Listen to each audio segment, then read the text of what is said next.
Rudolf Hess, el tercero. De Hitler, el traidor. Que estaba en casa. Es el 17 de agosto de 1987. Una prisión fortaleza en el corazón de un Berlín dividido por un muro aún más grande. Pero Spandau ya no es una prisión. Es un anacronismo. Una reliquia incómoda de una guerra que terminó hace décadas. Es una tumba con un solo habitante. Un hombre de 93 años. Un fantasma de carne y hueso. Da pasos lentos, arrastrados, por el pequeño jardín que ha cultivado con sus propias manos. Sus huesos duelen. Cada articulación es un recordatorio del paso del tiempo. Un tiempo que para él parece no haber avanzado desde 1945. Sus manos, surcadas de venas azules y manchas de edad, temblorosas, acarician con una ternura inesperada la piel tersa de un tomate casi maduro. Es rojo, vital. Es lo único que crece aquí, en este suelo de tierra avara rodeado de alambre de púas. Esos tomates son suyos. Son su creación, su pequeño imperio. Es lo único sobre esta tierra que le pertenece en propiedad. 4 paredes de cemento gris, desconchado. Un cielo recortado. Un cuadrado de azul o de gris que observa día tras día. El run-run lejano de una ciudad que se reconstruye, que olvida, que vive. Él no. Él es la memoria viviente de un horror que el mundo quiere borrar. Se llama Rudolf Hess, o lo que el tiempo, la prisión y la historia han hecho de él. Durante 46 años, los grandes de la Tierra, los líderes de las superpotencias, han disputado sobre su destino en frías salas de reuniones. Lo han llamado criminal de guerra, lunático, mártir, enigma. Pero aquí, en este patio de 50 metros cuadrados, es solo un anciano que conversa en voz baja con los gorriones que se atreven a posarse en la alambrada. El último prisionero de la Segunda Guerra Mundial. El último suspiro de un imperio de 1000 años que solo duró 12. El último fantasma del Tercer Reich, atrapado en una jaula de la que solo la muerte podía liberarlo. Su historia es una de las más extrañas, trágicas y enigmáticas que se hayan contado. Es una parábola moderna sobre la lealtad absoluta y la traición imperdonable. Sobre cómo un hombre puede estar tan cerca del sol del poder que acaba cegado, quemado por dentro. Es la historia de un vuelo secreto bajo un manto de estrellas, una misión quijotesca que, en su mente, pudo cambiar el mundo.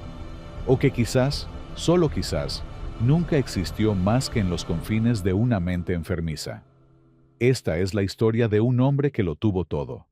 Poder, gloria, la confianza absoluta del hombre más temido y amado de Europa. Y que lo arriesgó todo, todo, en el tablero de una sola noche. Una noche de mayo de 1941. Una noche de vértigo y de soledad que lo condenaría a vivir 46 largos años. No en una prisión cualquiera, sino en la soledad más absoluta, convertido en el hombre más solo del planeta. ¿Por qué lo hizo? Era un loco, como dijeron sus antiguos camaradas, un visionario que intentó detener la carnicería. ¿Un traidor a su patria y a su Führer? ¿O era quizás el último y más desesperado acto de fe de un creyente que veía cómo su religión se desmoronaba? Las respuestas murieron con él. Se las llevó a la tumba. Pero su eco aún resuena en estos muros desnudos, en el susurro del viento entre la alambrada, en el silencio elocuente de los archivos que aún permanecen sellados. Esta es su historia. Capítulo 1. El vuelo de la noche. El motor tose, escupe y luego ruge con una furia contenida.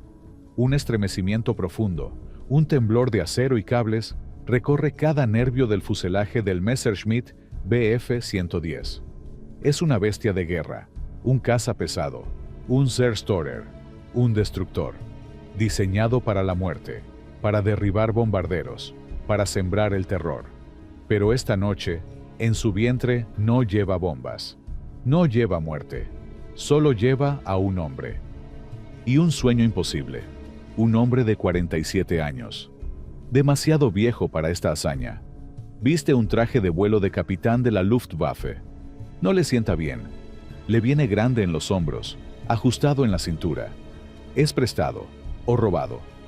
Bajo la gruesa tela impermeable, su cuerpo es delgado, casi frágil. Su rostro, anguloso, con una mandíbula prominente, parece una máscara de tensión. Sus ojos, profundos, hundidos en sus órbitas, oscuros como pozos sin fondo, escudriñan la penumbra verde de la cabina. En ellos se mezcla la determinación y el pánico. Rudolf Hess respira hondo. El aire dentro de la cabina es un cóctel de olores: gasolina aceitosa, cuero nuevo, el metal caliente de los instrumentos y su propio sudor, agrio, nervioso. Afuera, la base aérea de Augsburgo duerme una paz fingida. Es el 10 de mayo de 1941. Alemania domina Europa. Sus Panzers han barrido Polonia, Francia, Noruega. La esvástica ondea desde el Cabo Norte hasta los Pirineos. Pero Inglaterra, esa isla obstinada, se resiste a caer. El sueño de una rápida victoria se ha esfumado. La guerra se alarga, y cada día que pasa es un día más de sangre en el aire, en el mar, en la tierra. Una guerra en dos frentes se vislumbra en el horizonte, la pesadilla de todo estratega alemán. Él, Rudolf Hess, el Delfín, el número 3 del Reich, tiene un plan. Un plan audaz, descabellado, nacido en la intersección de la geopolítica y la superstición. Un plan para detener la carnicería, para tender la mano al enemigo hermano, a Inglaterra. Un plan que ni siquiera se atreve a contarle por completo a su Führer, a su Dios en la tierra. Sus manos, enguantadas en grueso cuero, revisan los controles por enésima vez. Sus dedos, un poco temblorosos, acarician los diales de latón. Brújula, estable. Altímetro, listo. Indicador de combustible. Los tanques, llenos hasta el borde. Todo está listo. Todo está en su sitio. Todo menos él. Su mente es un torbellino. Cierra los ojos por un segundo. Un lujo que no puede permitirse. Detrás de sus párpados, ve a su mujer, Ilse. Su rostro sereno, confiado. Ve a su pequeño hijo, Wolf Rüdiger, durmiendo plácidamente en su cama, abrazado a un soldadito de madera. Los ve en su casa de Harlaching, una villa cómoda, lejos del estruendo de la guerra. Ignorantes, inocentes de la bomba que está a punto de estallar. ¿Qué pensará de él mañana? ¿Lo entenderán? ¿O lo maldecirán como un traidor? Aprieta el puño con fuerza, hasta que los nudillos palidecen bajo el cuero. La duda es un lujo que no puede permitirse. Es un virus que paraliza. Esta misión es más importante que su familia, más importante que su honor, más importante que su propia vida. Se lo ha repetido una y otra vez, como un mantra. Es la voluntad del destino. Lo ha leído en las estrellas, en los antiguos textos esotéricos que colecciona.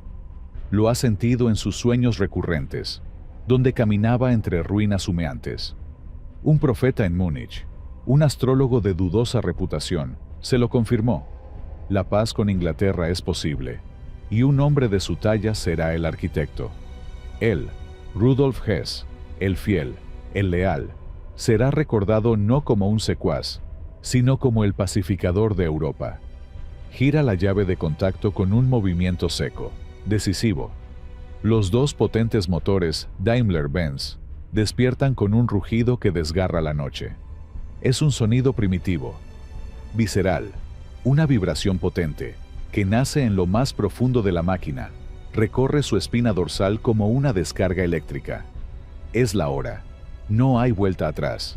Son las 17:45. El avión, obediente, rueda pesadamente por la pista de hormigón. Las luces de navegación parpadean, pequeños ojos rojos y verdes en la oscuridad. Gana velocidad. La fuerza G lo aplasta contra el asiento de cuero. El mundo fuera se convierte en una mancha borrosa. Y luego, la ingravidez. Una sensación de elevación, de liberación. El suelo se aleja. Las luces de Augsburgo se convierten en un puñado de diminutas chispas que se apagan en la lejanía, como las últimas brasas de su vida anterior. Ahora, está solo, completamente solo.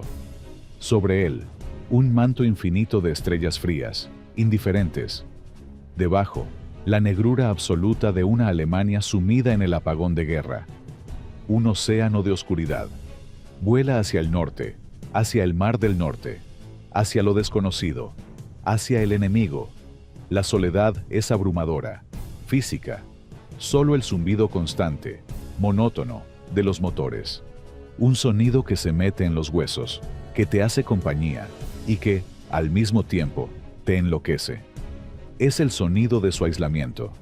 Saca un mapa del bolsillo de su traje, lo extiende sobre sus rodillas, bajo la tenue luz de la cabina.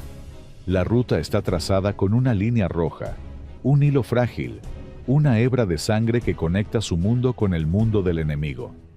Sabe que los radares británicos son primitivos. Sabe que volará bajo, rozando las olas, para ser invisible. Sabe la teoría, pero la práctica es esta soledad aterradora. Piensa en Hitler, en la última vez que lo vio, solo unas horas antes. Fue un encuentro breve, mundano. Le dio un apretón de manos firme, como siempre. Le habló de los planes de reconstrucción de Berlín, de la nueva cancillería que diseñaría Speer. Asuntos triviales. Hitler no sospechaba nada. Su mirada era la de siempre, la del compañero de lucha, el líder indiscutible. ¿Se enfurecerá cuando se entere? ¿Gritará, romperá muebles, lo llamará traidor? ¿O, en el fondo de su corazón, entenderá? ¿Comprenderá que todo, absolutamente todo fue por él, por Alemania, por evitar un baño de sangre que los destruiría a todos? 1 hora, 2 horas. El combustible baja lentamente. El indicador marca el consumo inexorable. El frío se cuela por las rendijas de la cabina, un frío húmedo y penetrante que cala hasta la médula, a pesar de la calefacción y las capas de ropa. Tiene hambre, tiene sed, tiene miedo.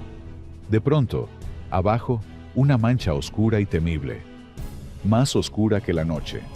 El mar del norte, aguas gélidas, mortales. Muerte segura en cuestión de minutos si falla un motor, si una bomba de combustible se obstruye, si se desvía un solo grado de su rumbo y se adentra en el vacío del Atlántico. Siente un nudo en el estómago, un puño de hielo que se aprieta en sus entrañas.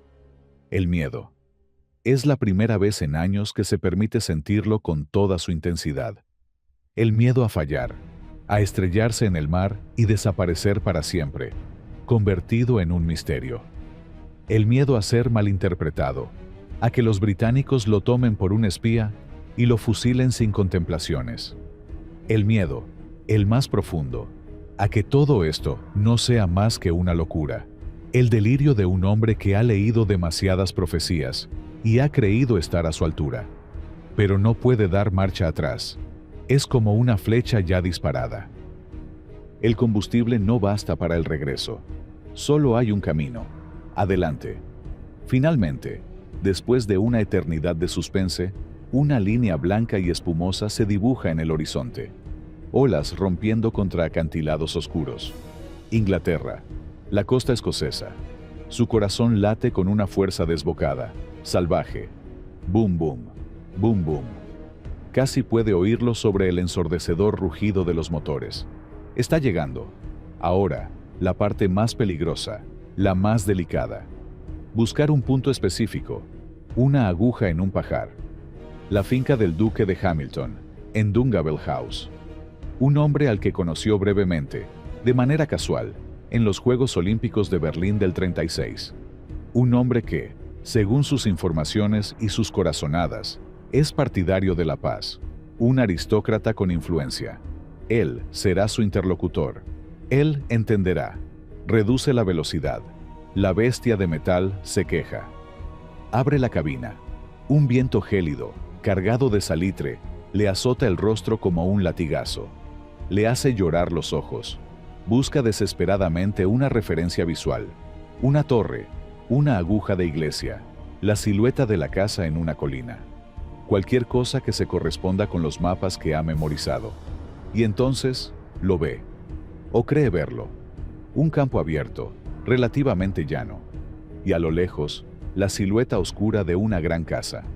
Es el lugar, o algo muy parecido. Es el momento. Se ajusta el arnés del paracaídas. Sus dedos, entumecidos por el frío, luchan con las hebillas. Una última mirada al panel de control, a los diales iluminados que han sido su único mundo durante horas. Una última respiración profunda, que le quema los pulmones. Y salta, se impulsa hacia la nada. La paz repentina es sobrecogedora, casi religiosa. El avión, ahora sin piloto, un caballo sin jinete, se aleja rugiendo hacia su destino final de chatarra humeante en un campo escocés. Él cae en un silencio absoluto, flotando en la oscuridad, balanceándose suavemente. El viento silba a su alrededor, un coro de fantasmas. La tierra se acerca, lenta, inexorable, un tapiz oscuro que se expande, un tirón brutal, un golpe seco en los hombros y entrepierna. El paracaídas se abre con un sonido de seda rasgada. Y luego, el impacto, no suave, sino seco, contundente, contra el suelo escocés, duro y frío. El olor a tierra mojada, a hierba machacada, a musgo húmedo, le llena las fosas nasales. Es el olor de su nueva realidad. Se libera del arnés con movimientos torpes, dolorido por el golpe y por las horas de inmovilidad. Se levanta, tambaleándose. Está en un campo de cultivo, rodeado de oscuridad. Hace un frío que corta la piel, un frío diferente al alemán, más húmedo, más penetrante. No pasa mucho tiempo hasta que oye pasos. No son pasos militares, firmes y organizados. Son pasos cautelosos, de hombre con botas de goma. Un granjero escocés, con un grueso jersey y una vieja horca en la mano, lo mira con una mezcla de curiosidad, suspicacia y un profundo asombro. La lincha que lleva ilumina el extraño uniforme de Hess. ¿Es usted alemán?, pregunta el hombre, David McLean, con un fuerte acento que Hess apenas comprende. Hess, con todo el orgullo que puede reunir, con la dignidad herida de un príncipe caído en desgracia, se yergue. El dolor en su tobillo, torcido en la caída, es agudo, pero no lo muestra. Soy el capitán Alfred Horn, dice en un inglés correcto, pero con una clara cadencia germánica. Tengo un mensaje importante para el duque de Hamilton. Es de vital importancia. El granjero no se lo cree. Un alemán, con paracaídas, en su campo de patatas, pidiendo ver a un duque. Suena a locura, pero algo en la intensidad de aquel hombre, en su extraño uniforme, en la mirada febril y a la vez digna, le dice que esto no es un juego, que esto es serio, peligrosamente serio. Mientras tanto, en Alemania, la mañana del 11 de mayo trae consigo el caos, la confusión y la ira. Una carpeta marrón, sin etiqueta, llega al escritorio de Hitler en el Berghof. Es de Hess. La abre con curiosidad. Lee. Su rostro, primero perplejo, se transforma lentamente en una máscara de furia incontenible. Los ojos se le inyectan en sangre. La boca se contrae en una mueca de rabia pura. ¡Está loco!, grita, golpeando la pesada mesa de roble con tanta fuerza que hace temblar los tinteros. ¡Loco! Un trastornado mental. Albert Speer, su arquitecto favorito, está presente. Recordaría después la escena con un escalofrío. Nunca vi al Führer tan fuera de sí, tan completamente perdido. No era solo rabia. Era una mezcla de ira, de incredulidad y de miedo. Miedo al ridículo. Miedo a que los aliados pensaran que estaba tan desesperado que había enviado a su propio lugarteniente, a su delfín, a suplicar por la paz. Era la humillación absoluta. La noticia corre como un reguero de pólvora por el aparato nazi. El tercer hombre más poderoso de Alemania, el que firmaba las leyes en nombre del Führer, el jefe del partido, ha desertado. O ha sido derribado, o ha muerto. Nadie sabe a ciencia cierta. El desconcierto es total. Joseph Goebbels, el maestro de la propaganda, se apresura a inventar una historia, a tapar el boquete en el muro de la invencibilidad nazi. Hess sufría alucinaciones desde hacía años, dirá. Estaba mentalmente enfermo, intoxicado por curanderos y astrólogos. Fue víctima de visiones pacifistas que lo llevaron a una misión sin autorización. Cualquier cosa, cualquier mentira, con tal de ocultar la humillación, de convertir una potencial traición en una tragedia médica. En Inglaterra, la confusión es igual de grande, pero teñida de una perplejidad casi cómica. Churchill es despertado en su residencia de Chequers con la noticia. El primer ministro, siempre dueño de una frase lapidaria, escucha el informe y tras un momento de silencio, comenta con su característico humor. ¿Hess? ¿En Escocia? Bueno, por lo menos esta maldita guerra ha producido algunas sorpresas muy agradables. Pero la sorpresa pronto da paso a la desconfianza. ¿Es una trampa? ¿Es un doble agente? ¿Es realmente Hess? Lo interrogarán, lo observarán, lo someterán a todo tipo de pruebas. Lo tratarán, inicialmente, no como a un emisario de paz, sino como a un peón en un juego que no comprenden. Rudolf Hess, el hombre que soñó con ser el salvador de Europa, el nuevo Parsifal en busca del Grial de la Paz, es ahora solo un prisionero, un enigma detrás de unos barrotes británicos, un hombre que ha quemado todas sus naves. Su gran misión, el clímax de su vida, ha terminado en un fracaso absoluto, y su largo, interminable y solitario cautiverio acaba de comenzar. Lo peor, aunque él no lo sabe aún, está por llegar. Capítulo 2. El joven creyente. Antes del frío cortante de Escocia, antes del poder absoluto en Berlín, antes del uniforme que le quedaba mal, había sol, mucho sol, un sol que lo envolvía todo, que doraba la piel y calentaba el alma. El sol de Alejandría. Quemaba la piel blanca, demasiado blanca, de un niño llamado Rudolf, hijo de un próspero y estricto comerciante alemán, Fritz Hess, y de una madre más afectuosa, Clara. Su mundo no era el gris de Baviera, sino el azul cegador del Mediterráneo, el olor a salitre, a pescado fresco y a especias exóticas en el bullicioso puerto, la seguridad aburrida y dorada de una vida privilegiada en una tierra extranjera. Jugaba en jardines con palmeras, escuchaba las historias de los faraones y las legiones romanas que una vez pisaron aquella tierra. En ese mundo de colores vibrantes y calor sensual, Alemania era solo una palabra en los labios de sus padres, una idea lejana, fría, gris, una postal. Era un niño serio, callado, introvertido. No le gustaban los juegos brutales con los otros niños. Prefería pasear solo por los jardines de su casa, o a lo largo del puerto, viendo cómo los barcos entraban y salían del puerto, imaginando batallas entre trirremes egipcias y galeras otomanas. En sus sueños de niño, él era un héroe solitario, un destinado. En ese crisol de culturas, Rudolf era, sobre todo, un extranjero, un espectador. Pero en 1914, el mundo estalló. La Gran Guerra, la guerra que terminaría todas las guerras, llamó a su puerta con un golpe seco. Tenía 20 años. El deber, ese concepto abstracto y germánico, lo trajo de vuelta a una patria que apenas conocía. Dejó el sol y se alistó en el ejército del Kaiser. El sol de Egipto fue reemplazado, de la noche a la mañana, por el barro infinito, pegajoso, de las trincheras del frente occidental, el olor a especias y mar, por el hedor nauseabundo a podredumbre, a gas mostaza, a sangre seca y a cuerpos sin enterrar. El silencio contemplativo de sus paseos, por el estruendo atronador, ensordecedor, de la artillería que sacudía la tierra como si fuera un colchón. El joven soñador se encontró de pronto en el infierno. Fue en las trincheras de Verdún, en el corazón de la carnicería, donde lo alcanzó la metralla. Una herida de bala en el pulmón izquierdo que le silbaba al respirar. Otra en el brazo.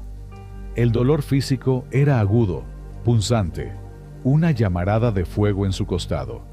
Pero el dolor físico no era lo peor.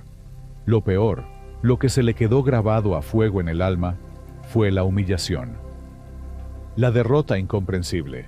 Alemania, la gran Alemania del Kaiser, la patria a la que había venido a servir, se rendía. Firmaba un tratado vergonzoso, humillante, en un vagón de tren en el bosque de Compiègne.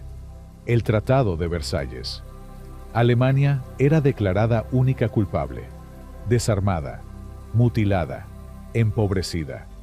Rudolf Hess, convaleciente en un hospital de campaña, con el dolor de sus heridas palideciendo ante el dolor de la derrota, sintió nacer un fuego negro dentro de él.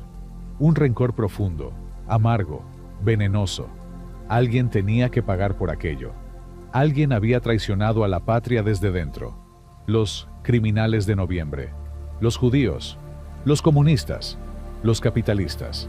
Buscaba un chivo expiatorio para su dolor, y la semilla del antisemitismo y el nacionalismo más feroz encontró en su corazón un terreno abonado.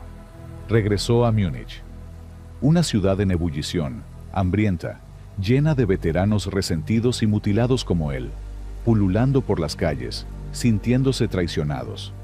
Buscaba una respuesta, un culpable claro, un salvador que levantara a Alemania de sus rodillas.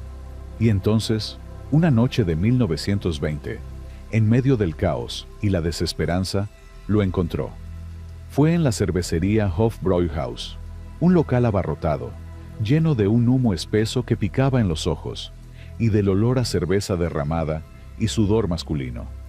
El aire estaba cargado de ira contenida, de frustración, de un deseo violento de cambio. Y en el estrado, un hombre. No era particularmente alto, delgado, con un peculiar bigote corto, pero sus ojos tenían una intensidad magnética, hipnótica. Eran ojos que no parpadeaban, que te traspasaban. Empezó a hablar, y sus palabras no eran palabras, eran cuchillos. Eran látigos. Acusaba, señalaba, denostaba.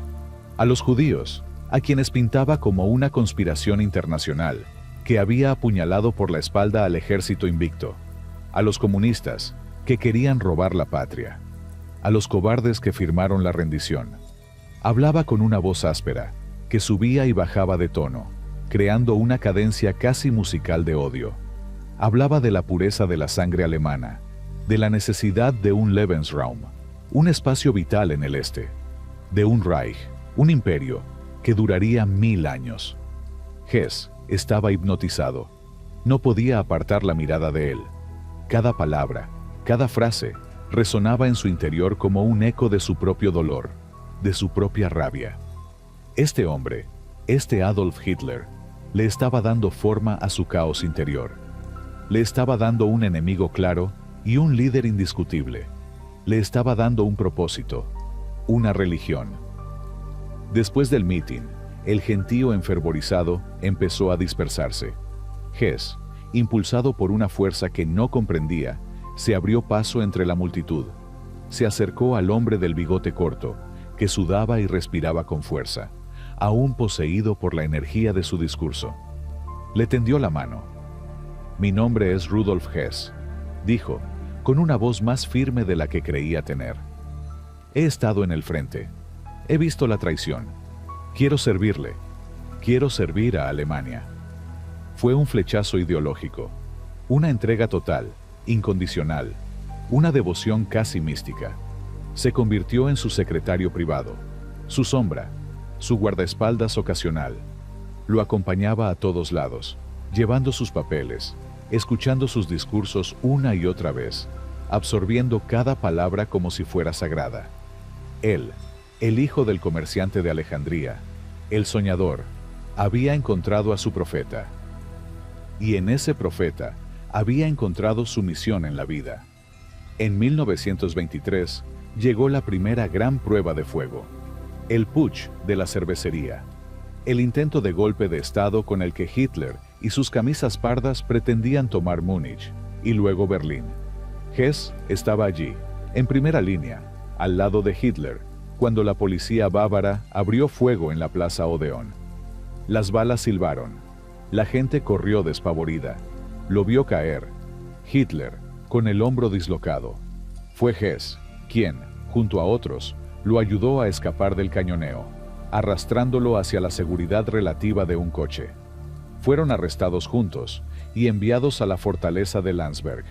La cárcel podría haber sido el final de un sueño estúpido, pero fue el principio de una leyenda. Fue el crisol donde se forjó el mito. En Landsberg, las celdas eran frías, pero la camaradería era cálida. Hitler, tratado como un héroe por sus carceleros, empezó a dictar, y Hess, fiel, incansable, tomaba nota, palabra por palabra, hora tras hora.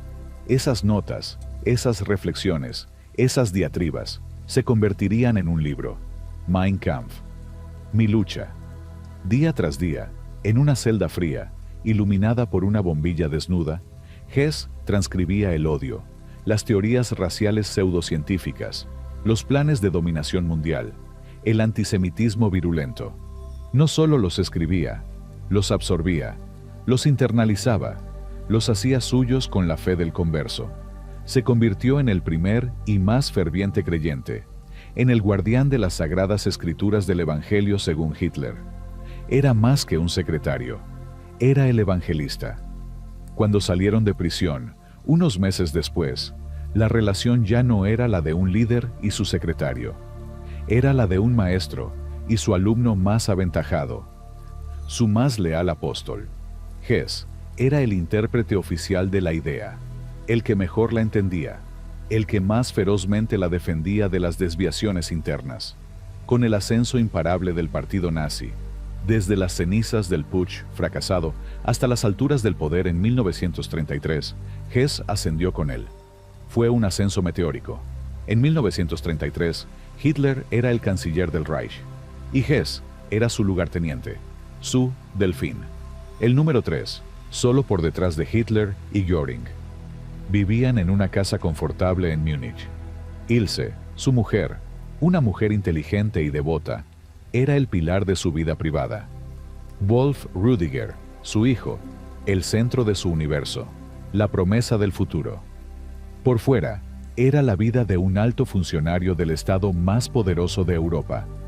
Cenas de gala, recepciones, poder, la capacidad de firmar decretos que afectaban a millones de vidas.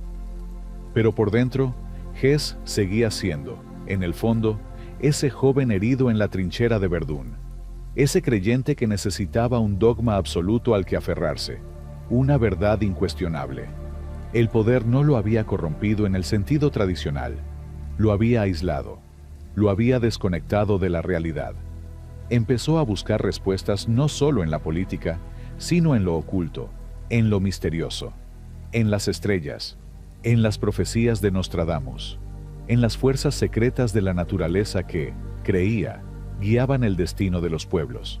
Leía vorazmente sobre teosofía, sobre mitología germánica, sobre todo aquello que alimentara su visión mística del mundo y del papel que él y su Führer jugaban en él. El poder, la gloria, la familia, lo habían llevado a la cima del mundo. Pero la semilla de la obsesión, de la desconexión, ya estaba plantada en el joven creyente herido, y pronto, alimentada por el aislamiento del poder y sus propias quimeras, comenzaría a dar su fruto más amargo, más solitario y más trágico. La semilla del vuelo. Capítulo 3. La sombra del líder. El aire en Berlín era diferente. Era eléctrico, cargado de una promesa violenta.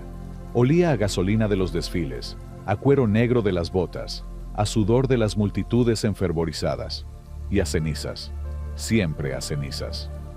Rudolf Hess caminaba ahora por los pasillos de mármol de la nueva Cancillería del Reich, diseñada por Speer. Su eco resonaba en la inmensidad vacía. Eran los pasillos del poder absoluto. Él era el número 3, el delfín, el hombre que todo lo firmaba. Su vida se había convertido en una sucesión de actos públicos, de firmas, de discursos. Su rostro, serio y anguloso, aparecía en todos los periódicos, justo detrás del Führer y el del mariscal Göring. Era la sombra de Hitler, su alter ego administrativo, el que convertía las visiones febriles del líder en decretos legales, en órdenes ejecutivas. En su despacho, una habitación vasta y fría, a pesar de los lujosos tapices, la pila de papeles era infinita. Firmaba leyes raciales que despojaban de derechos a millones. Firmaba directivas para la construcción de autopistas. Firmaba condenas. Su pluma, una elegante estilográfica, era un instrumento de poder terrible. Y sin embargo, con cada firma, R. Hess se sentía más pequeño, más lejano del hombre en quien creía. La fe era su oxígeno. La fe en Hitler. No en el político, sino en el profeta. Mientras otros en el círculo íntimo, Göring, Goebbels, Himmler, conspiraban y acumulaban poder para sí mismos, la devoción de Hess permanecía pura, casi infantil. Él no ambicionaba el poder por el poder, lo ejercía como un acto de servicio, como un sacramento. En casa, en su villa de Harlaching, la realidad era diferente.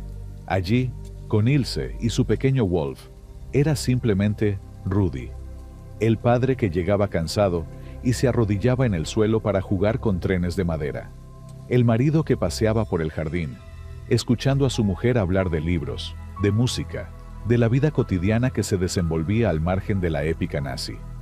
Ilse lo veía cambiar. Lo notaba más distante, más abstraído. A veces, en medio de una cena tranquila, su mirada se perdía por la ventana, hacia un horizonte que solo él podía ver. ¿En qué piensas, Rudy?, le preguntaba ella, su mano cubriendo la suya sobre el mantel. En el destino, Ilse. En lo grandes que somos y en lo pequeños que somos ante las fuerzas del universo. Eran conversaciones que inquietaban a Ilse. Su marido, el hombre práctico y organizado, hablaba ahora de fuerzas cósmicas, de misiones divinas. Empezó a llevar siempre consigo un pequeño talismán, una piedra que, según le había dicho un astrólogo, lo protegería.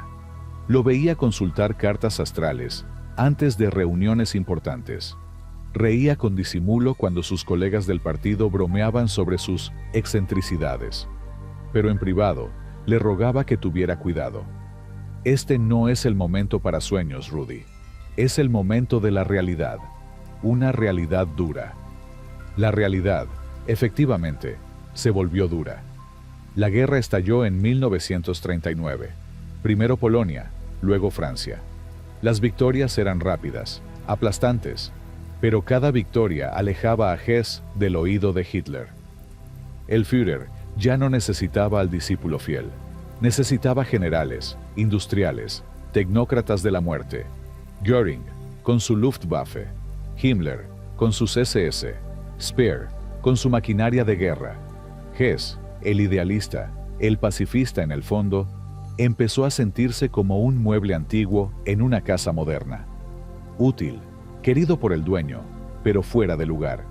Fue en una reunión clave en el Berghof, el nido del águila de Hitler, donde Hess comprendió su creciente irrelevancia.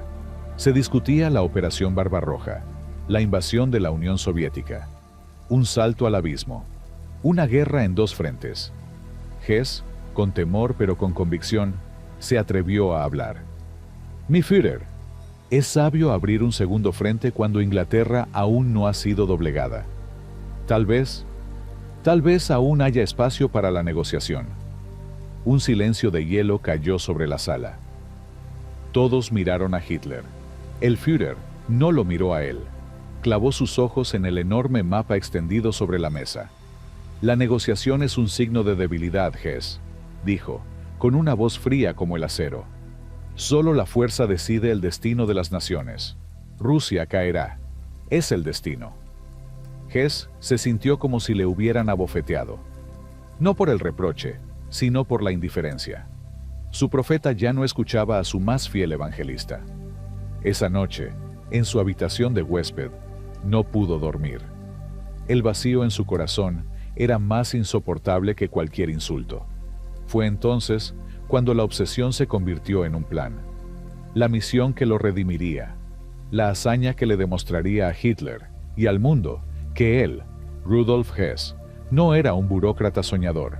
Era un héroe. Sería él quien, por su cuenta, lograría lo que la diplomacia y la fuerza no podían. la paz con Inglaterra. Salvaría a Alemania de una guerra larga y sangrienta. Recuperaría su lugar al lado del sol.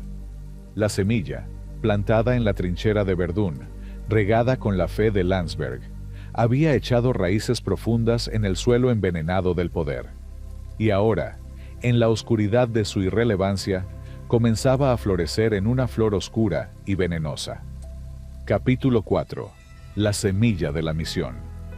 La mente de Rudolf Hess se convirtió en un santuario secreto, un lugar donde los decretos gubernamentales y las directivas del partido se mezclaban con mapas estelares, horóscopos complicados y las profecías de un tal Karl Haushofer, un geógrafo místico que hablaba de fuerzas telúricas y del destino gemelo de Alemania e Inglaterra. Su escritorio en Berlín ya no solo estaba lleno de informes.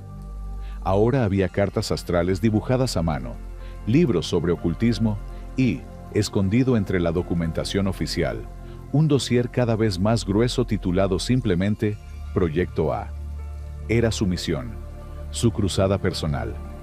Todo empezó con un sueño recurrente que lo atormentaba.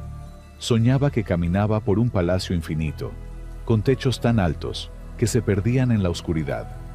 De las paredes colgaban tapices magníficos que representaban batallas. De repente, los tapices cobraban vida. La sangre era real, los gritos desgarradores. Y él, con un uniforme blanco inmaculado, caminaba entre la carnicería sin que nada lo tocara, intentando gritar ¡paren!, pero sin que saliera sonido de su boca. Se despertaba jadeando, el corazón a punto de estallarle en el pecho, la camama de seda empapada en un sudor frío. Consultó a sus astrólogos. Ellos lo confirmaron. Es una señal, Herr Hess. Usted está destinado a ser el pacificador, un puente entre dos mundos destinados a entenderse, no a destruirse. Le mostraron cartas natales, conjunciones planetarias, Marte en tránsito por su casa de la diplomacia. Era el momento. Y estaba el asunto de Inglaterra. Para Hess, Inglaterra no era el enemigo. Era un pariente descarriado, un hermano ario que había caído en las garras de Churchill, ese títere de los financieros judíos. Si alguien podía hacerles ver la verdad, era él. Tenía que haber hombres sensatos en Inglaterra, aristócratas que, como él, entendieran que el verdadero enemigo estaba en el este, en la bestia bolchevique, el duque de Hamilton, un nombre que resonaba en su mente. Lo había conocido en los Juegos Olímpicos del 36, un hombre alto, elegante, de sangre azul. Un hombre con el que se podía razonar. Él sería su contacto, su interlocutor. Los preparativos fueron meticulosos, obsesivos, y se desarrollaron en las sombras. Usó su posición para obtener mapas de navegación aérea secretos.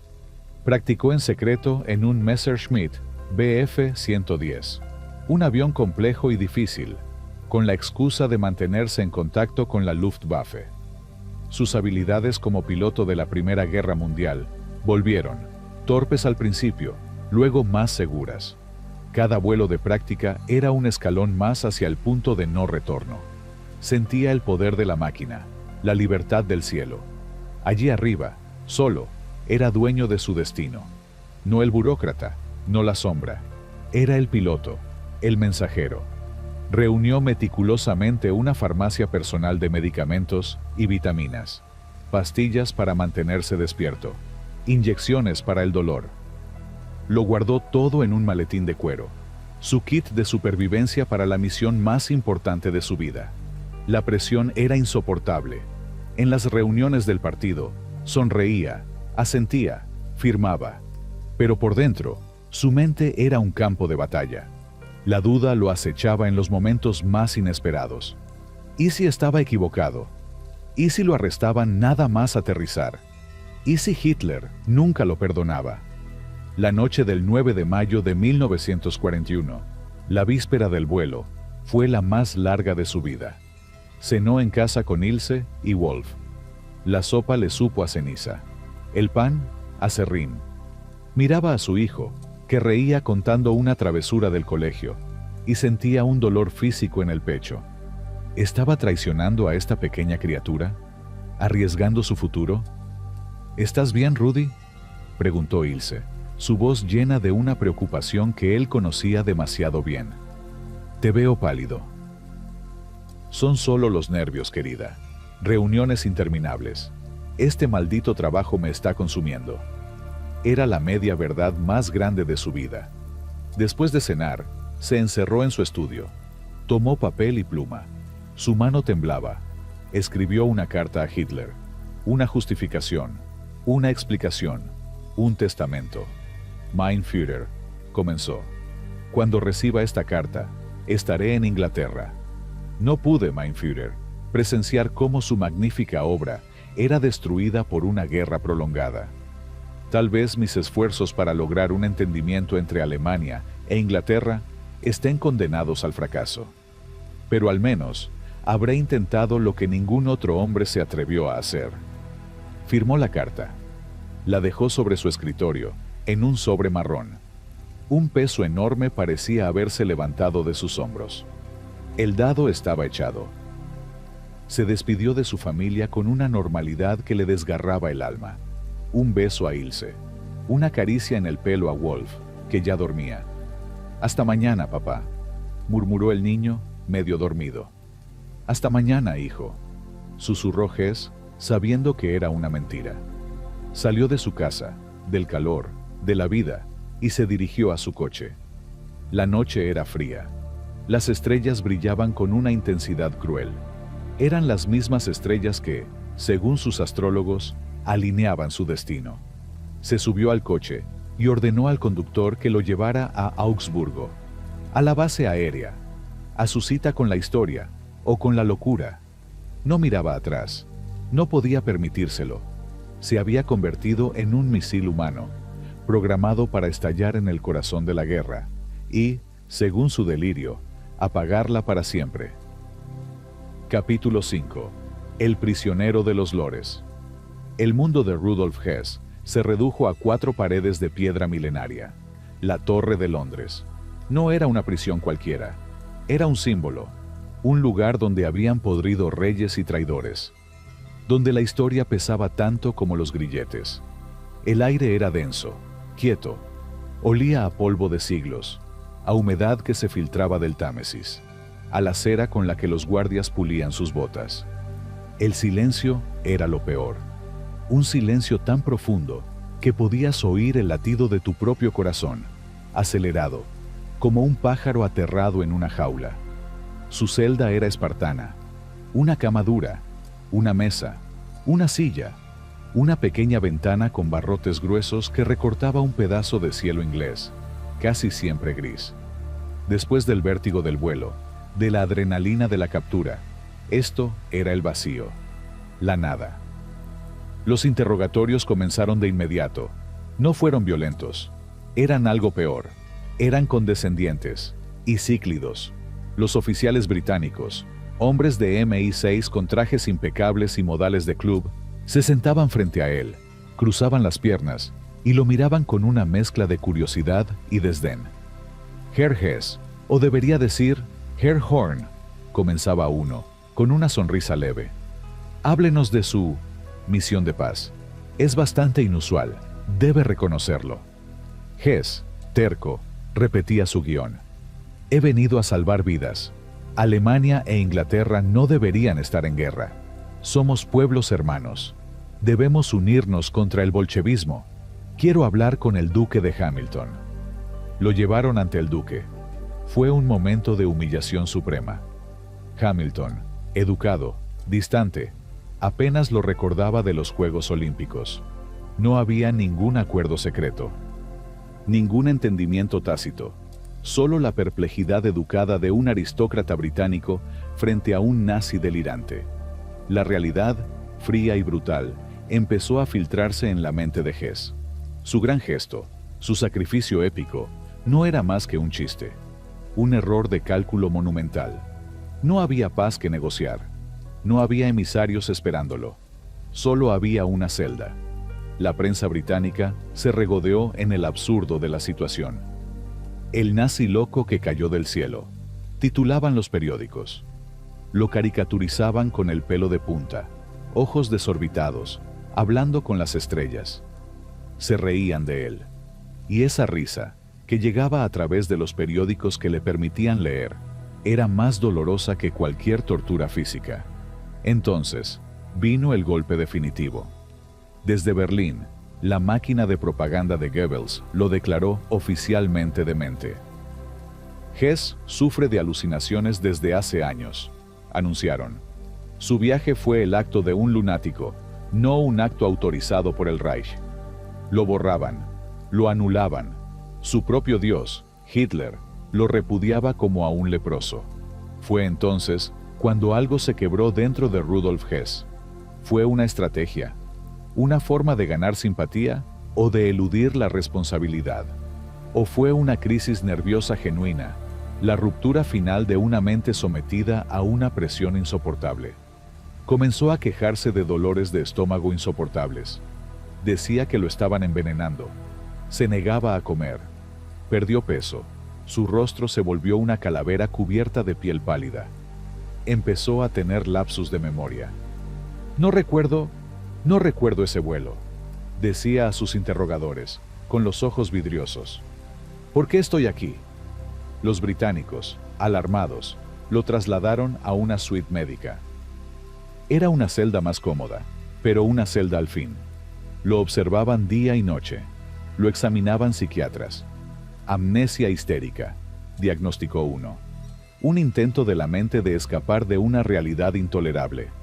Se convirtió en un enigma clínico, un paciente de alto perfil, el prisionero más extraño de la guerra. Por las noches, en el silencio de su habitación vigilada, los sollozos lo sacudían. Lloraba no solo por su fracaso, sino por su traición. Había traicionado a su Führer, había abandonado a su familia, había convertido su nombre en sinónimo de locura. El hombre que quería ser un héroe era, a los ojos de todos, un bufón, un loco. En uno de sus momentos de lucidez, le escribió una carta desesperada a Hitler, suplicándole que lo perdonara, que lo reconociera. La carta nunca fue enviada. Los británicos la interceptaron y la archivaron. Otro documento más en el extraño caso de Rudolf Hess. El piloto que había cruzado el Mar del Norte, lleno de certezas, ahora yacía en una cama de hospital. Un hombre roto, atrapado entre dos mundos que lo rechazaban. Alemania lo había desterrado. Inglaterra lo encarcelaba. Y su mente, su último refugio, empezaba a convertirse en su propia y más terrible prisión. El viaje había terminado. La pesadilla de Spandau ni siquiera había comenzado, pero ya estaba viviendo en su preludio, en el corazón de Londres. Capítulo 6. El banquillo de los acusados. El sonido de sus propios pasos era el de un hombre caminando hacia su propio funeral. Clac, clac, clac. Sus zapatos, sin cordones, sin cinturón, sin nada que pudiera usarse para un suicidio, golpeaban el suelo de linóleo del Palacio de Justicia de Nuremberg. El aire era una mezcla de polvo de escombros. La ciudad estaba destruida, y del limpio olor a jabón antiséptico que los americanos habían traído para limpiar la historia. Rudolf Hess entró en la sala del tribunal, y el mundo estalló en 1000 flashes. Cámaras, periodistas de todas las naciones, miradas que lo atravesaban, cargadas de odio, de curiosidad mórbida, de un asco profundo. Se lo llevaron a su sitio, el banquillo de los acusados, un espacio reducido, como un corral, donde se apiñaban los fantasmas del Tercer Reich. Y allí estaban, todos ellos. Göring, hinchado, pálido, pero con una chispa de desafío aún en sus ojos de cerdo. Von Ribbentrop, el dandy convertido en un espectro tembloroso. Keitel, el mariscal, ahora despojado de sus condecoraciones, solo un hombre viejo y asustado. Speer, joven aún, calculador, tomando notas. Y los demás, una galería de pesadilla. Hess los miró, y ellos lo miraron a él. Fue un reencuentro de espectros. No hubo saludos, solo un reconocimiento mudo, un «tú también estás aquí», cargado de culpa y de un secreto alivio por no ser el único en el infierno. Se sentó, puso sus auriculares. La voz del traductor, neutra, impersonal, le llegó como si viniera de otro planeta. Las acusaciones comenzaron a leerse. Crímenes contra la paz, crímenes de guerra, crímenes contra la humanidad. Las palabras eran abstractas, pero luego vinieron las pruebas, las películas. Las luces se apagaron. Un haz de luz atravesó la sala polvorienta y se proyectó sobre una pantalla blanca. Y entonces, Rudolf Hess vio el infierno. Eran imágenes grabadas por los aliados al liberar los campos. Bergen-Belsen, Auschwitz, Dachau, montañas de cadáveres, esqueléticos, apilados como leña, ojos vacíos que miraban desde rostros que ya no eran humanos. Hornos crematorios, bulldozers empujando cuerpos hacia fosas comunes. El olor a muerte, aunque solo fuera en la película, pareció impregnar la sala. Un sollozo, ahogado y brutal, rompió el silencio. Uno de los acusados se desplomó sobre la mesa, llorando. Otros bajaron la cabeza, incapaces de mirar. Göring se removió, incómodo, fingiendo desprecio. Hess no hizo nada. Se quedó sentado, rígido. Sus ojos, detrás de esos auriculares, estaban fijos en la pantalla, pero vacíos, como si la información no pudiera procesarse, como si su mente hubiera construido un muro de cristal entre él y aquella carnicería. Él no había estado allí. Él no había firmado eso. Él había estado en su misión de paz. Esto era otra cosa. Esto no podía ser Alemania. Esto no podía ser la obra de su Führer. Era la estrategia de la amnesia, elevada a su máxima potencia. La negación no como táctica, sino como un instinto de supervivencia visceral. Cuando le llegó el turno de declarar, se levantó. Llevaba un traje que le quedaba grande. Parecía un niño perdido en un juicio de adultos. El fiscal británico, Sir David Maxwell Fyfe, fue incisivo. Herr Hess, usted era el número 3 del Reich. Usted firmó las leyes de Nuremberg, que despojaron de sus derechos a los judíos. ¿Niega su responsabilidad? Hess tomó el micrófono. Su voz sonó áspera, lejana. No recuerdo. ¿No recuerda haber firmado estas leyes? No recuerdo. ¿Niega haber conocido la existencia de los campos de concentración? No recuerdo. Era un muro de no recuerdo. Los psiquiatras debatían en los pasillos. ¿Era real? ¿Era una farsa? Algunos decían que sufría de amnesia histérica, una fuga disociativa para protegerse de una culpa insoportable. Otros, que era el cálculo frío de un hombre que prefería parecer loco antes que criminal. Su momento más surrealista llegó cuando, de repente, en medio de una sesión aburrida, se puso de pie y gritó hacia la galería: «Yo no miento, mi honor es mi vida». Luego, se sentó de nuevo y volvió a su silencio, a su mirada perdida. El tribunal se quedó perplejo. ¿Era un destello de lucidez o el balbuceo de un demente? Los meses pasaron. El veredicto se acercaba. Un día, en su celda, le llegó la noticia. Göring, su antiguo camarada, su rival, se había suicidado con una cápsula de cianuro. La noticia lo sacudió. Era el último acto de desafío del régimen. El último, Heil, silencioso. Hess lo miró con una envidia extraña. Göring había elegido su final. Él no. El día del veredicto final, se levantó para escuchar su destino. En cuanto a Rudolf Hess, por crímenes contra la paz y conspiración, culpable. Por crímenes de guerra y crímenes contra la humanidad, no se han probado suficientemente su participación directa. Una pausa dramática. Él contuvo la respiración. La sentencia es cadena perpetua. No hubo expresión en su rostro, ni alivio, ni miedo, ni ira. Solo una aceptación vacía. Miró a su alrededor, a los condenados a muerte, a los que recibieron penas menores. Él no sería ahorcado. Él viviría.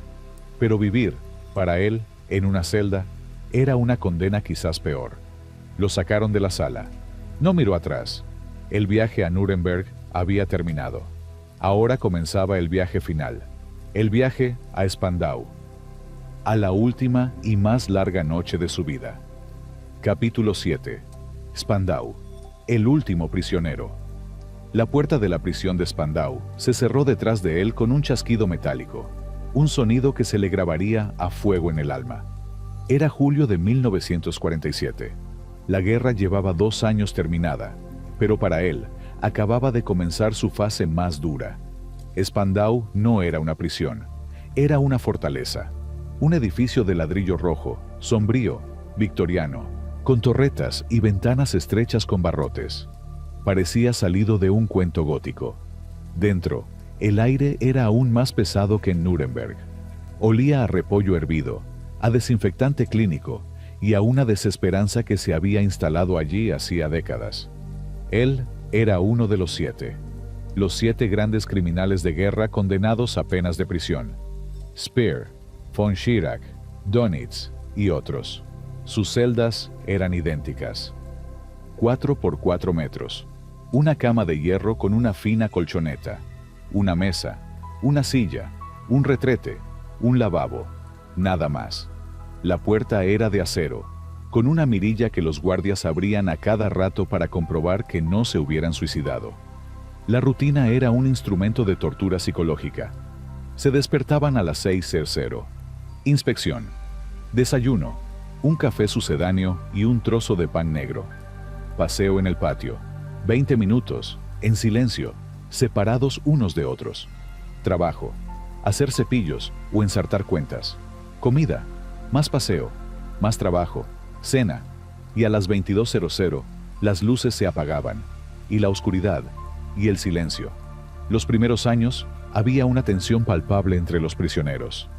Speer, el arrepentido, trataba de organizar conversaciones intelectuales.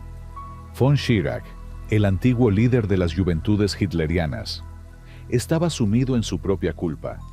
Hess era el extraño, el que paseaba solo, murmurando para sí mismo, el que a veces se negaba a salir de su celda, el que se quejaba de dolores imaginarios. Pero luego, uno a uno, empezaron a marcharse. Las liberaciones fueron como golpes para Hess. Cada vez que un prisionero salía por la gran puerta, un pedazo de su mundo, el único mundo que le quedaba, se desmoronaba. Speer fue liberado en 1966. Fue un día particularmente duro. Hess había visto a Speer como un rival, pero también como el último eslabón con una realidad que entendía. Cuando Speer se fue, se quedó mirando la puerta cerrada durante horas, inmóvil, como si esperara que volviera a abrirse. Y entonces, ocurrió. En 1966, después de la salida de Baldur von Schirach y Albert Speer, solo quedaba un prisionero en la enorme y lúgubre prisión de Spandau. Rudolf Hess, el último prisionero. La prisión, diseñada para cientos de reclusos, era ahora su dominio personal. Un reino de silencio y cemento. Su mundo se redujo aún más. Ahora, la rutina era solo para él. Los 4 poderes aliados, Estados Unidos, Gran Bretaña, Francia y la Unión Soviética, se turnaban para custodiarlo. Era el prisionero más caro de la historia. Docenas de guardias, administradores, cocineros y médicos para un solo hombre anciano. Su celda era la misma, pero ahora, el eco de sus propios pasos en los pasillos vacíos era ensordecedor. El sonido de su cuchara al comer era un evento. El suspiro al acostarse, una declaración. Los guardias se convirtieron en sus únicos confidentes. Hombres jóvenes que no habían vivido la guerra, que lo veían no como un monstruo nazi, sino como un anciano frágil y excéntrico. Algunos simpatizaban con él, le permitían pequeños lujos, un poco más de azúcar en su té, un libro de jardinería. Le hablaban del mundo exterior, de la música que sonaba, de los coches que se fabricaban. Para ellos, era el viejo. Y él, a cambio, les hablaba a veces, de su hijo, de su mujer, de los tomates que cultivaba en el jardín, nunca del nazismo, nunca de Hitler. Ese capítulo parecía cerrado bajo llave en lo más profundo de su mente. El jardín de Spandau se convirtió en su santuario, un pedazo de tierra de 50 metros cuadrados donde podía ser libre. Cavaba, plantaba, podaba. Sus tomates eran famosos. Los cuidaba con una devoción de padre. Eran vida, era creación, era lo opuesto a todo lo que representaba Spandau. Allí, bajo el sol, con la tierra entre sus dedos viejos, no era un criminal de guerra, era un jardinero, un hombre. Ese pequeño trozo de tierra era su imperio, su legado, su única victoria en 40 años de derrota. Capítulo 8. La fortaleza de la mente. La mente es la última frontera. Y la de Rudolf Hess era un paisaje agrietado, un campo de batalla abandonado, donde la memoria y el olvido libraban una guerra silenciosa. ¿Estaba loco? La pregunta flotaba en los pasillos de Spandau, como un humo persistente. Los psiquiatras soviéticos decían que era un simulador brillante. Los occidentales tendían a creer que sus trastornos eran reales, exacerbados por décadas de aislamiento. La verdad probablemente estaba en una tierra de nadie, en esa zona gris donde la simulación y la enfermedad se funden hasta volverse indistinguibles. Él alimentaba la duda. Un día, podía mantener una conversación coherente, casi lúcida, con el director de la prisión sobre los pájaros que anidaban en el patio. Al día siguiente, podía gritar que le estaban robando la comida, que los rusos ponían veneno en su sopa, que oía voces en las paredes. Era su fortaleza, su último mecanismo de defensa. Si era un enfermo, no podían responsabilizarlo plenamente. Si era un loco, su sufrimiento tenía una causa clínica, no política. La locura era su trinchera. Pero había un oasis de cordura en su cautiverio: las cartas. Una vez al mes, le permitían escribir una carta a su familia. Eran cartas censuradas, recortadas por las tijeras de los directores de la prisión. Pero eran su cordón umbilical con la vida, con el amor, con la normalidad. Se sentaba en su celda, con un bloc de papel sobre la mesa, y su mano, ahora temblorosa, trazaba las palabras con una caligrafía que se había vuelto infantil. «Mi querida Ilse», escribía, «el invierno es especialmente frío este año, pero mis tomates en el invernadero resisten. He leído el libro que me enviaste sobre pájaros. El herrerillo que te mencioné ha vuelto. Le pongo migas de pan. Me recuerda a los pájaros que veíamos en nuestro jardín de Harlaching». Eran cartas anodinas, llenas de trivialidades. No hablaba de política, de culpa, de juicios. Hablaba del tiempo, de los gorriones, de los tomates. Eran las cartas de cualquier abuelo. En ellas, construía una realidad paralela, una vida diminuta y controlada donde él no era un símbolo, sino solo Rudy, el marido de Ilse, el padre de Wolf. Y luego estaban las visitas de su hijo. Wolf Rüdiger Hess había crecido convirtiendo la liberación de su padre en una cruzada personal. Era un hombre alto, de rostro decidido, la viva imagen del joven Hess. Sus visitas, escasas y supervisadas, eran los eventos más emocionantes y a la vez más dolorosos en la vida del prisionero. La sala de visitas era fría, impersonal. Un guardia permanecía en la habitación. Padre e hijo se sentaban frente a frente, separados por una mesa. «Padre», decía Wolf, tomando su mano temblorosa, «¿cómo está? ¿Le tratan bien?» Hess lo miraba. Sus ojos, por un instante, se despejaban. Veía a su hijo, al niño al que había abandonado, convertido en un hombre. Y en su mirada había un amor tan vasto y tan trágico que cortaba la respiración. «Estoy bien, hijo. No te preocupes por mí. Cuenta de tus viajes. ¿Cómo está tu madre?»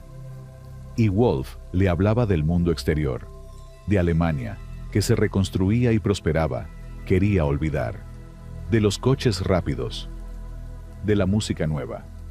Hess escuchaba, asintiendo, como un explorador que oye hablar de un continente perdido.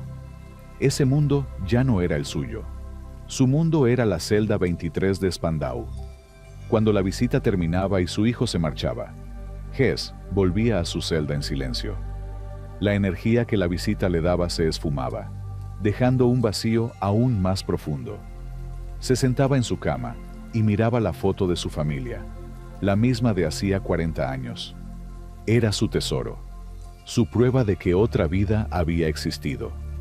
En sus momentos más lúcidos, quizás en la profundidad de la noche, cuando solo el sonido de sus propios pensamientos lo acompañaba, la pregunta debía de acecharlo. ¿Valió la pena? Aquella noche de mayo, el vuelo, la misión quijotesca. Habría preferido la soga de Göring a esta lenta desintegración en vida. Pero no había respuesta. O si la había, se había perdido en los pliegues de su mente, en la fortaleza que él mismo había construido para no enfrentarse al abismo de su propio error. Rudolf Hess, el último prisionero, era ahora el carcelero de sus propios recuerdos, y la prisión más inexpugnable era la que había dentro de su cabeza. Capítulo 9. Las sombras de la teoría.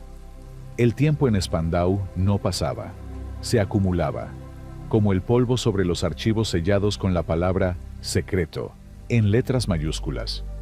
Mientras Rudolf Hess podaba sus rosales o releía una y otra vez las cartas de su familia, fuera de esos muros, su nombre se había convertido en el centro de una madeja de sombras y susurros. ¿Qué sabía realmente Rudolf Hess? Esa pregunta se cernía sobre él como una niebla. Él, el hombre que lo firmaba todo, el que había estado en el corazón de la bestia durante su ascenso. ¿Conocía los planes para la solución final? ¿Sabía de los hornos crematorios, de las fábricas de muerte? En Nuremberg no pudieron probarlo. Su fachada de amnésico y su extraño vuelo lo habían salvado de la horca. Pero la duda persistía. Y luego estaba la misión, la gran incógnita. La versión oficial era simple. Un lunático, intoxicado por ideas ocultistas, voló por su cuenta en una misión de paz destinada al fracaso. Pero las grietas en esta historia eran demasiado grandes. ¿Realmente Hitler lo ignoraba por completo? Algunos historiadores susurraban que el Führer sabía, que era una jugada maestra. Si Hess tenía éxito, la paz con Inglaterra aislaría a la URSS.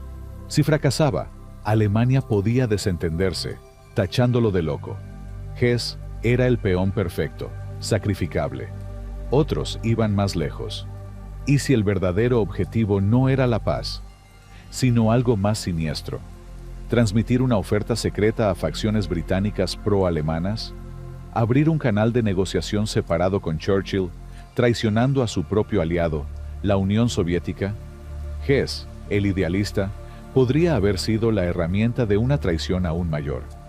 Los archivos británicos sobre el caso Hess fueron sellados hasta el año 2017. Ese plazo, en sí mismo, alimentó el fuego de la conspiración. ¿Qué había tan sensible, tan explosivo, que necesitaba permanecer oculto durante 76 años? Cuando finalmente se abrieron, las esperanzas de revelaciones se estrellaron contra una realidad burocrática.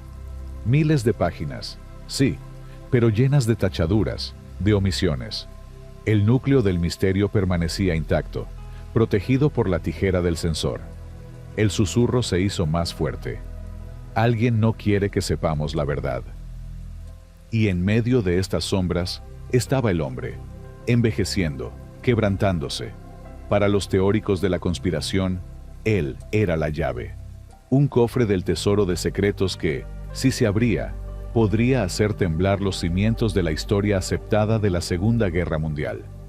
Para los gobiernos aliados, especialmente para los soviéticos, que se negaban con terquedad a su liberación, era un símbolo demasiado peligroso.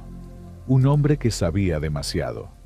Un hombre que, vivo, era un recordatorio incómodo. Un hombre que, muerto, se convertiría en un mártir. Hess se convirtió en un fantasma 2 veces.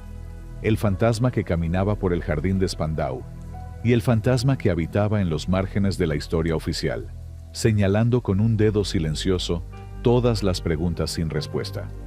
Su propia vida se había convertido en la mayor conspiración de todas. Capítulo 10. El último suspiro. El 17 de agosto de 1987, amaneció como cualquier otro día en Spandau. Gris, silencioso, rutinario. Rudolf Hess tenía 93 años. Era un esqueleto frágil envuelto en una piel de pergamino. Sus pasos eran ya apenas un arrastrar de pies. Pero esa tarde, pidió salir al jardín de la cabaña de herramientas, una pequeña caseta de jardín donde a veces le permitían refugiarse. Los guardias americanos, de turno ese mes, accedieron.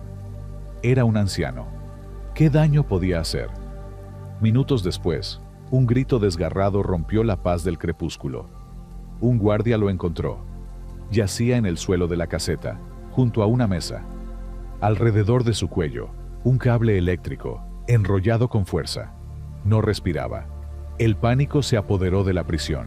Sirenas, médicos corriendo, radios que crepitaban con mensajes cifrados. El último prisionero de la Segunda Guerra Mundial, el hombre que había sobrevivido a Hitler, a Goebbels, a Göring, a la guerra, a Nuremberg y a 46 años de cautiverio, estaba muerto.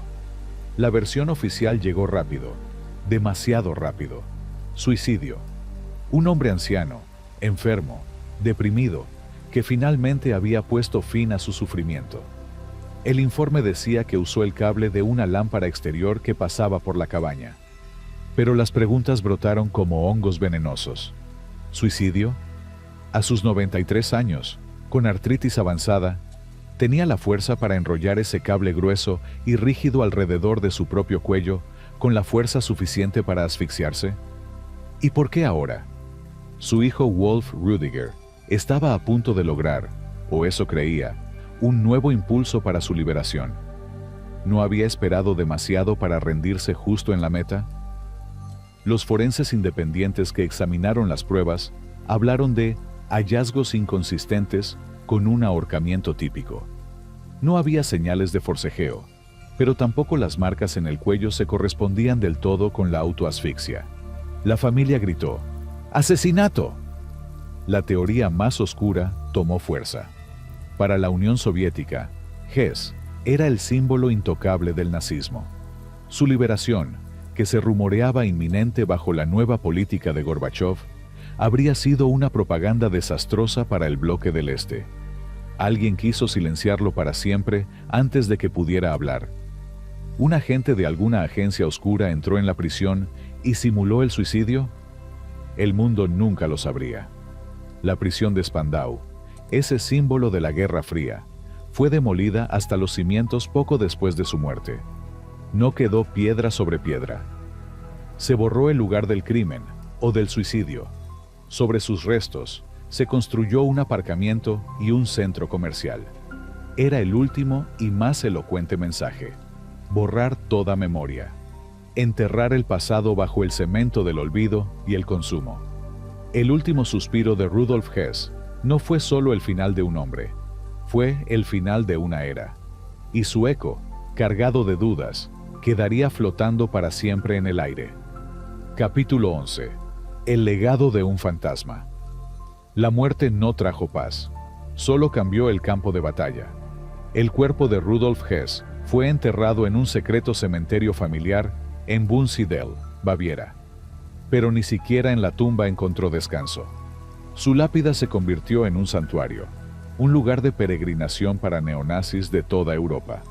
Cada año, en el aniversario de su muerte, miles de extremistas marchaban por el pueblo, brazo en alto, coreando consignas. Wunsiedel se convirtió en el escenario de una vergüenza nacional, donde el fantasma de Hess volvía a atormentar a los vivos.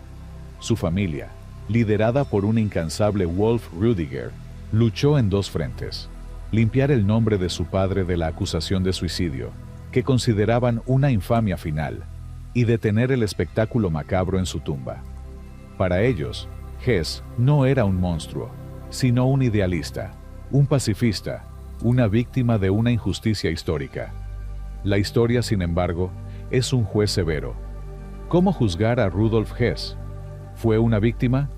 Víctima de su propia fe ciega, de su desconexión de la realidad, de una obsesión que lo llevó a la ruina, víctima de un sistema que lo usó y luego lo desechó como un trapo sucio. ¿Fue un villano? Un arquitecto temprano del régimen más criminal de la historia moderna. Un hombre que, aunque quizás no supiera los detalles más horrendos, sirvió con lealtad a la maquinaria que los hizo posibles. Su firma está en las leyes que allanaron el camino al abismo. ¿O fue, simplemente, un loco? Un hombre cuya mente no pudo soportar el peso de la realidad y construyó una propia, una donde él era el héroe de una epopeya que solo existía en su cabeza. Tal vez la respuesta sea todas y ninguna a la vez. Hess es el símbolo de la banalidad del mal, pero también de su patetismo. No era un genio del mal como Himmler, ni un carnicero como Mengele. Era un burócrata soñador, un creyente que se perdió en su propio dogma. Su vida es una lección sobre los peligros de la lealtad absoluta, de la entrega de la propia razón a los pies de un líder. Finalmente, en 2011, la familia, exhausta, accedió a exhumar sus restos. Incineraron el cuerpo y esparcieron sus cenizas en un lugar secreto. La tumba fue eliminada. Las marchas neonazis se extinguieron. Era el epílogo, el intento final de dejar descansar, por fin, al fantasma. Pero un fantasma no descansa cuando su historia sigue sin resolverse. Capítulo 12. El eco del misterio. El viento sopla sobre el aparcamiento que una vez fue la prisión de Spandau. Los coches pasan sobre el cemento que cubre los cimientos del olvido. No queda nada. Nada, excepto las preguntas. La historia de Rudolf Hess es un espejo roto. Cada fragmento refleja una verdad diferente, una posibilidad distinta. En cada uno de ellos vemos un aspecto de la condición humana. La fe, la lealtad, la traición, la obsesión, la locura, la culpa, la redención que nunca llega. Él fue el hombre que tuvo el mundo a sus pies y lo cambió todo por una quimera. El prisionero que se convirtió en la prisión. El enigma que 3 generaciones de historiadores no han podido descifrar. Su vida nos obliga a preguntarnos: ¿hasta dónde podemos llegar por una creencia? ¿Qué pasa cuando la fe choca contra el muro de la realidad? ¿Puede un solo acto, nacido de las mejores intenciones, condenar a un hombre para siempre? Las respuestas no están en los archivos tachados, ni en las ruinas demolidas de Spandau. Están, quizás, en la mirada perdida del anciano que paseaba entre sus tomates, atrapado entre 4 paredes y los confines de su propia mente. Rudolf Hess fue muchas cosas, pero por encima de todo, fue un recordatorio. Un recordatorio de que el mal no siempre llega con un rugido. A veces llega con un susurro, con una promesa, con un sueño.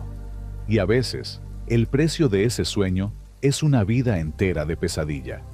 Su historia termina aquí, pero su eco, un eco de soledad, de misterio y de una lección terrible sobre el poder y el fanatismo, permanecerá para siempre.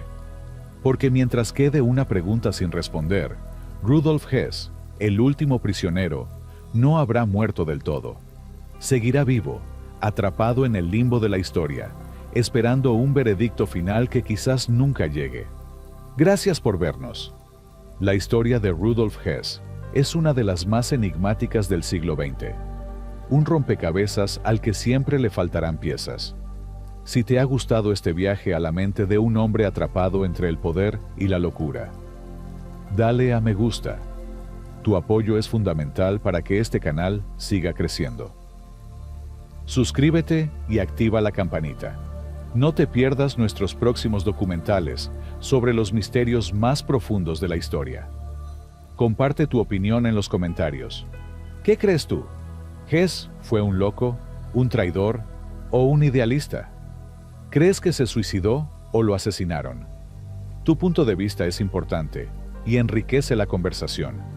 Tu interacción ayuda a que el algoritmo de YouTube recomiende este documental a más personas interesadas en la historia.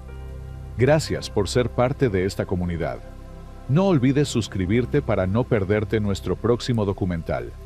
El enigma del vuelo 19. La maldición del Triángulo de las Bermudas. Hasta la próxima, en las páginas de la historia.